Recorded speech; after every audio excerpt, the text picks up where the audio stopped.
I'm on the floor, my parents' living room again. I'm very, very excited. Welcome, Jack. So, I don't know if anyone's going to jump on. I did announce this about 15 minutes ago, but I didn't give as much time as I normally do. Today, our little book club is going to be talking about I'm Glad My Mum Died by Jennette McCurdy. I think that's how you pronounce her last name. I finished the book yesterday. Well, I got it on Spotify. It came free with my deal, so I thought I'd listen to it. I thought it would be a good holiday read to listen to. It's not normally, like, I've got really into autobiographies, but the autobiographies I normally read are about people leaving cults or Playboy bunnies, uh, you know, so that's a little bit of an odd mix. But this book had been on the New York Times bestseller list for, I want to say, 80 weeks. So I knew it was up there. It kept getting recommended to me, and I had no idea who Jennette McCurdy was until a few months ago. My friend read the book, and she said, oh my God, you've got to read it. This book is just insane. Like, actually insane. Like, you're not going to believe some of the stuff that went on. And I didn't know who she was at all until I watched Nickelodeon After Dark on Discovery Plus, and even then I was like, who is this girl? So I did a little bit of Googling, and I was like, okay, so she was, on iCarly, and she's been like a couple other things, but I wasn't a big Nickelodeon kid. We didn't really have TV growing up, so I had no idea really anything about her. I didn't even really know what she looked like. So I got the book and I started reading it, and from the get-go you can tell that her mother is just 100% unhinged, like even maybe bipolar, very, very manipulative, complete narcissist. She's a stage mom up to 100. It's like watching dance moms on steroids. It's just insane. And then you've got the homeschool stuff, and because I read a lot of stuff about Mormons and a lot of kind of cult stuff, especially reading Jill Duggar's autobiography, I really felt like her life was very Fundy. Do you know what I mean? Like, very, very fundamentalist. And I wasn't expecting it to be so fundamentalist, but it was. So what can you do? I don't think she realizes maybe how funny her life was and how outside society she was, because she didn't go to school. She did go to dance classes and stuff, but I think her mum was always there watching her and taking note of her behavior. And I don't think she really, until she was on iCarly and met Miranda, I don't think she had any friends. So, nothing really to bounce ideas off or bounce experiences off. God, her mother wiping her ass until she was 10. Ugh, like, what on earth is wrong with this woman? And I want to know why while I was reading the book, I wanted to know why her dad wasn't saying anything. And of course, later on in the book, you discover that her dad isn't actually her biological dad. Voila. You find out that her dad isn't her actual dad, and that's a whole big thing. And that made me think maybe that's why he wasn't stepping in when he could see the abuse, and then the grandparents as well not stepping in.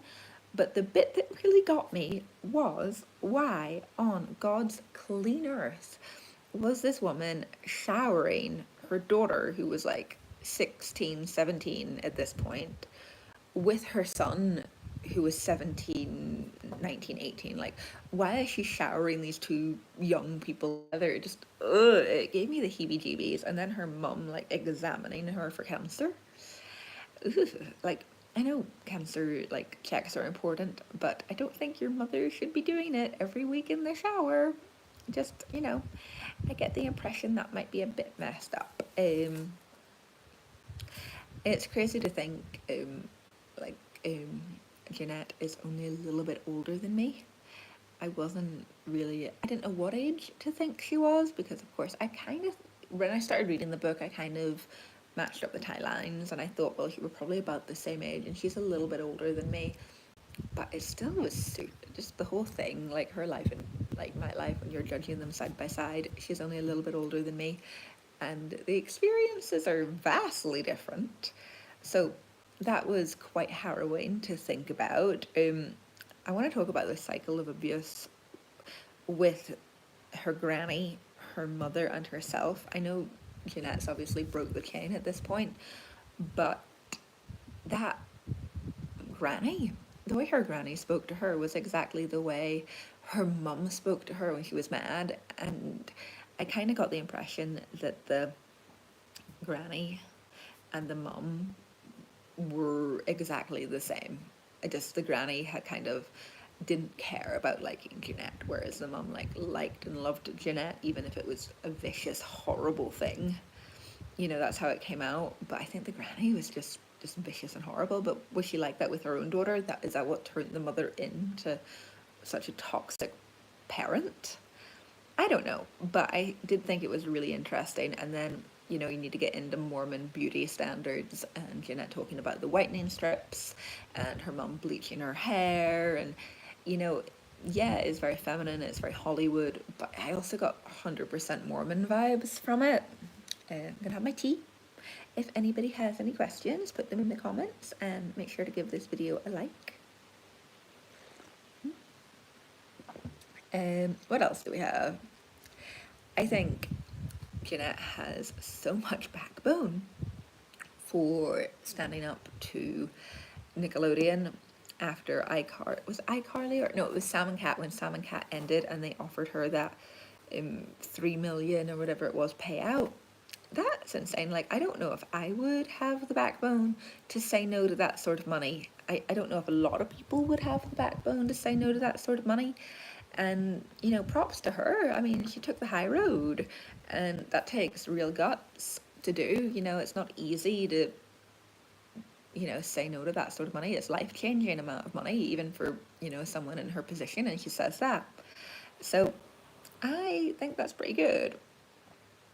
Like, I thought her distant relationship with her dad throughout the entire book was very, very odd.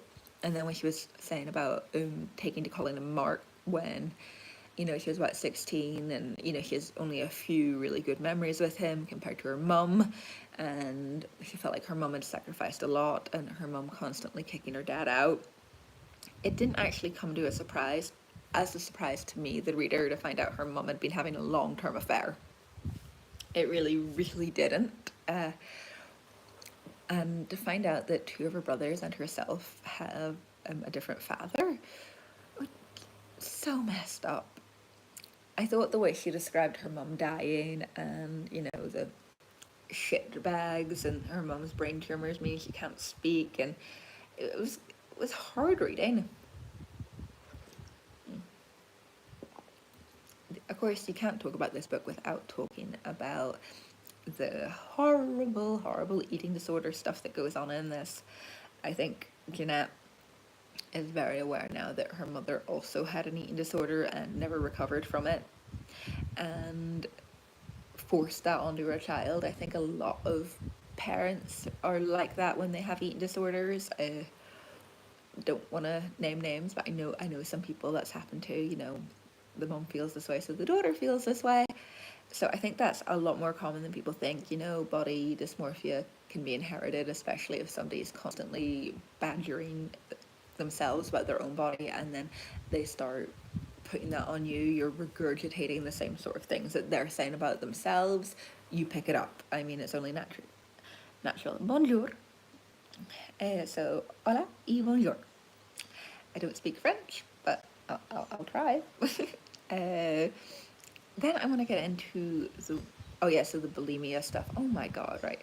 Her on that 14-hour flight to Australia, vomiting non-stop on her plane, and the bit where she loses a tooth while in midair. Oh my god, I felt sick.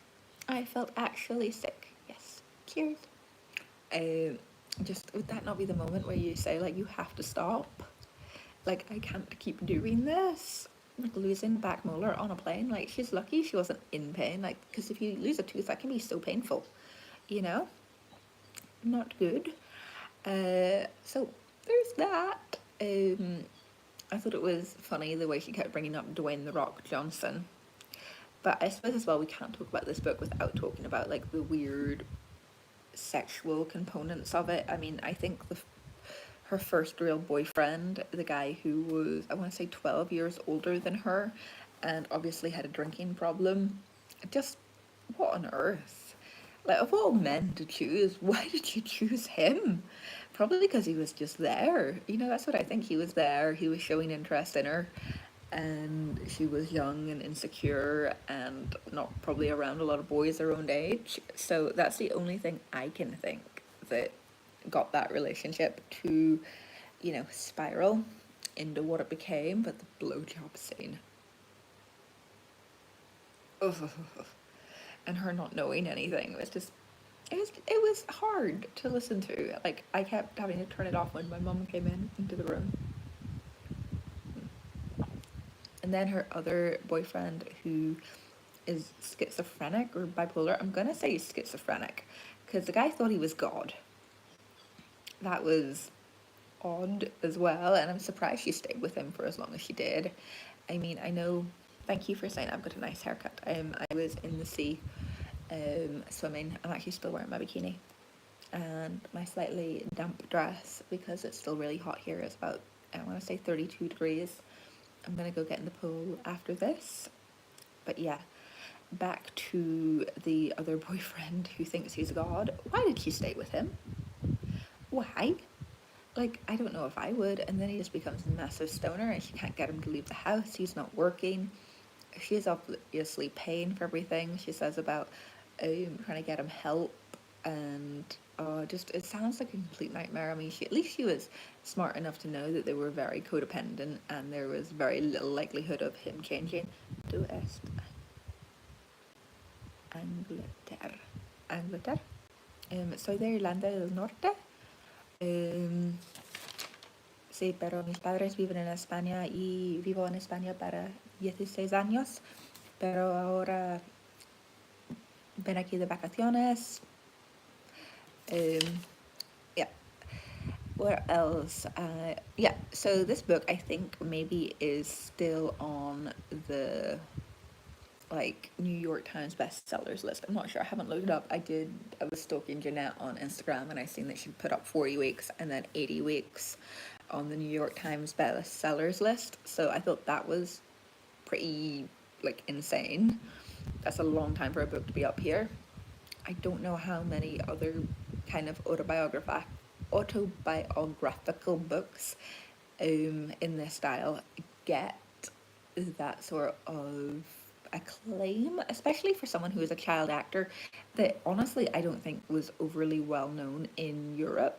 I don't know how she was probably very well known in America, but just not really here. I mean, I didn't know who she was at all. I mean, I didn't know Ariana Grande had been a child star until I want to say like until the second or third album. You know? I was surprised because I did watch the Nickelodeon After Dark or Nick After Dark, whatever that documentary was called, that was on Discovery Plus.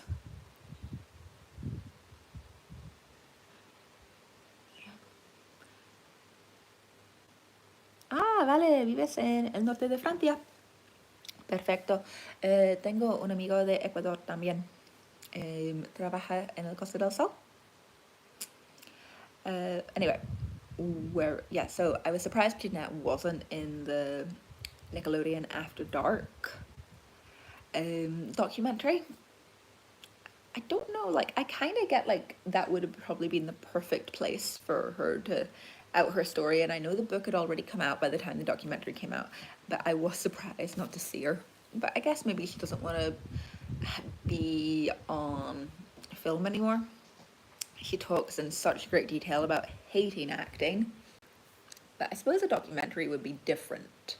But maybe that's just me being lazy and wanting to watch it, you know? And I think, you know, he made a book for a reason. And I know a lot of these sorts of books have a documentary that follows it. I mean, you got Paris Hilton. So you got the Paris documentary, the Paris book. I mean, I know there was so much Britney Spears stuff. Pamela Anderson did it as well. She had the book and the documentary. So, you know, actually hats off to Jennette for not doing a documentary and sticking with the book and sticking to her guns and sticking to writing. I would be interested to see if she writes anything else. I mean, I know that she might write screenplays, but I'd be interested to see if she writes another book about child actors' experience overall. Ooh, what's my favorite book? My favorite book, I think, probably is Jurassic Park. I've read that book way too many times. I've probably read it like, I want to say like at least 6 times, cover to cover. Movies are good too, but the book is where it's at. I do think this book deserves the hype it's been getting. I really, really, really do. I would recommend it. When I was telling my parents about it last night, because I finished it, and they were like, what the hell, how did this woman end up doing all of this? Like, this sounds made up. And I was like, I don't think this is made up. I just don't.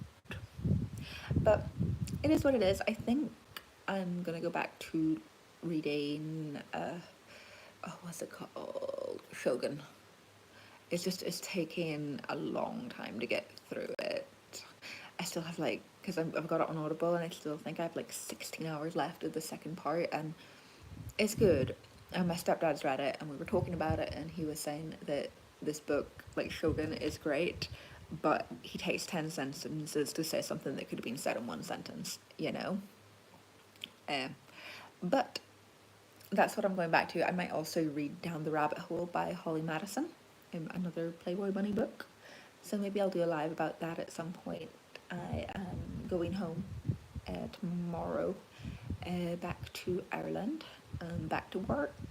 So I won't have as much time for reading, unfortunately, and to do live streams, which makes me sad. But what can you do? Life is life. This book got 4.5 out of 5 on Goodreads. So Jennette McCurdy's book, I'm Glad My Mum Died, got 4.5 out of 5 on Goodreads, which is an amazing result to get. And I'm going to give it 9 out of 10. Definitely overall, I thought it was brilliant. But what I would say is I really enjoyed it, but I didn't have any idea who she was.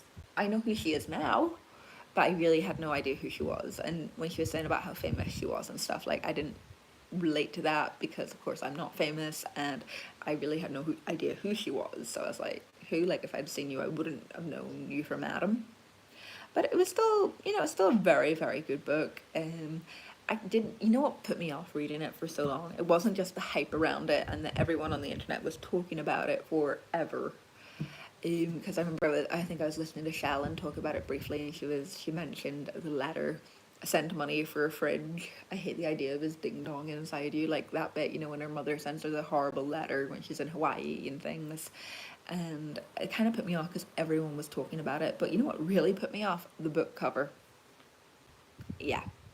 The way she was holding the urn, I don't know, like, one of my parents is dead, and I don't know, I just found it, like, really disrespectful, and the title disrespectful. And you know what? The book is great, but I wouldn't have read it unless my friends had told me to read it, type thing. And I'm a big reader, like, I will read literally anything, but I wouldn't have read that book simply because I have a dead parent, and I found that picture a little bit disrespectful. But that's me. That's me. You know, and the rest of the book is great. I just probably would have gone with a different cover. That's honestly my only critique of this whole book, is I would have gone with a different cover, you know. And you know what, is like, she's so like negative and bitter in it, and I get that she explains in the book why she's like this, how life has made her this way, but I suppose because I'm not like a very negative, bitter person, sometimes I kind of feel like saying like, cheer up. But I get it, you know, I'm not that way inclined. So she had a much harder life than I did. And, you know, everyone's experience shapes them. The same water that hardens the egg softens the potato. So that was funny. But yeah, the only thing I didn't like about the book was the cover. The rest of it was pretty amazing. And one thing I will say is she hates any sort of print, especially floral prints. And, like, I love a floral print. So you know, I gotta bring that one up. I'm not keen on animal, and those $15,000 curtains that somebody, like her interior designer, bought her and then she couldn't return. That I found that really, really funny, like sad but funny. Anyway, I'm gonna wrap up this live. I'm Glad My Mum Died by Jennette McCurdy a 9 out of 10. And I'm going to do some more reviews later on. I have a full playlist of autobiography reviews, talking about loads of different stuff, mainly Mormon. I've got Louis Theroux, I've got Heather Gay, I've got loads of stuff. I've got Shunned, whatever you can think of that's autobiographical.